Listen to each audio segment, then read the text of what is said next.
ngase yuk Bisnupur Police na Kumbi Police Station konba Khoizuman Tabi Makha Lekai Chingda Chathakiba counter insurgency operation amada lotuna thamlamba yamlaba khuchu khulai kya Phagatkhre.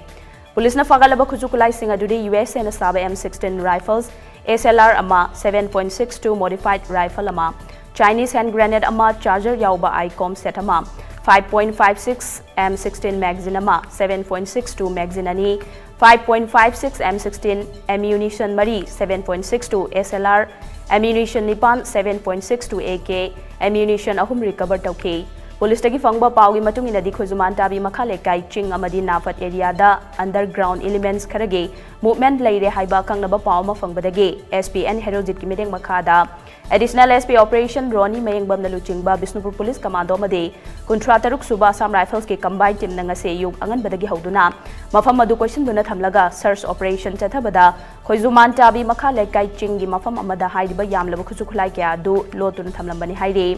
Makhataba angi oiba thabak laukhanaba Phagalaba polam sing adu Kumbi Police ta sinakre haina paw sina makhatari